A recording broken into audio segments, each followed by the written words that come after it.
Well, I think this is used to be the kind of traditional way of looking at these problems, but I think it is now increasingly perceived that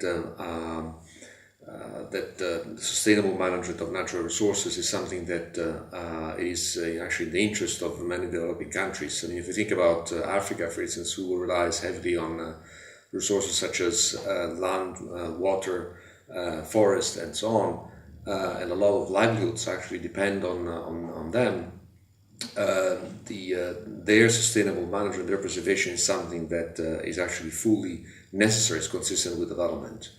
And so I think this perception is becoming increasingly present among local and national policymakers, and is something that it's important to build on as development community and international financial community.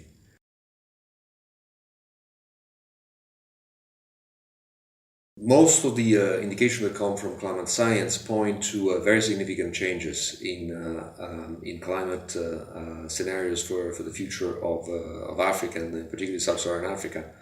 There is a clear trend towards increase of temperature, quite a bit of uncertainty on precipitation, but what is clear is that we can no longer use the climate of the past as a guide to in designing investment for the future. And there is an increasing likelihood of more frequent and stronger drought and flood events in many parts of Africa. And as a result, I think there is an urgent need to kind of build now the capacity to kind of manage this harsher climate of the future.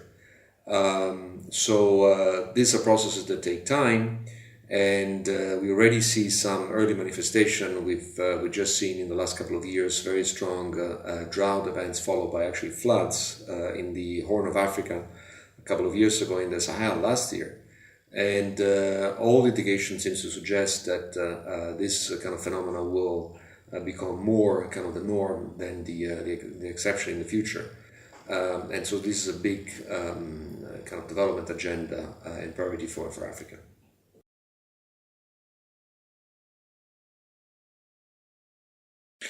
Well, I mean, I think there is a lot that we can do already now. Africa, for instance, has already a continental platform for, let's say, agricultural development, which is the CAADP, the Comprehensive African Agriculture Program, development program, and so which has a number of targets of increasing productivity, increasing funds for research and development, and so on. So I think we have to build on what already exists, such as CAADP, to essentially integrate climate concerns into the mainstream development agenda.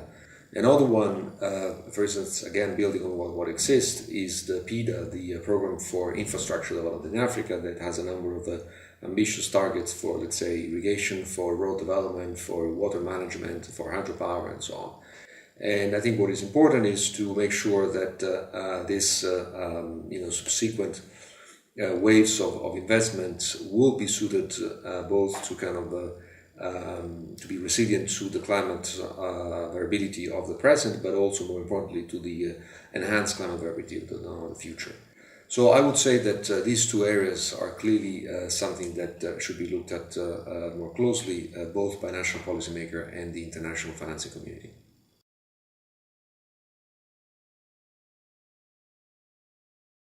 Well, I mean, there are some key issues that will need to be addressed. There is, of course, some constraint in terms of data, information, and capacity.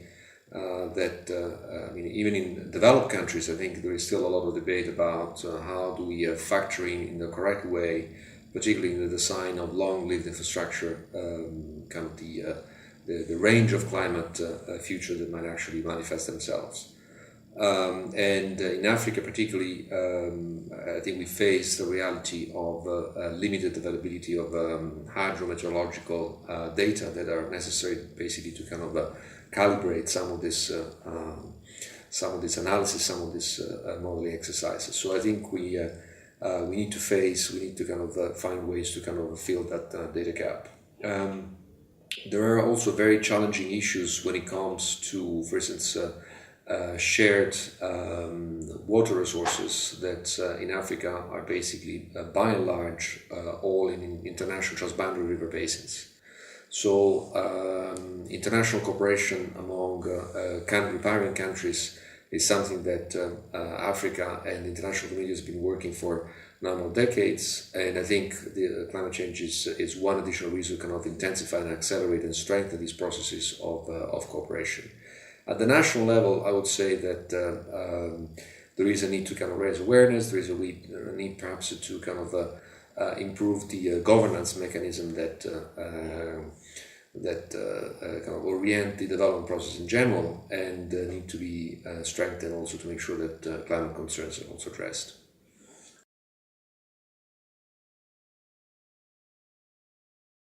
The World Bank, as other partners, I think, have different ways of kind of delivering support to this country. So we work on the kind of knowledge agenda through what we call non-lending services that help kind of better organize the knowledge and the information on relevant development issues, but also kind of help countries better understand the impacts of climate change.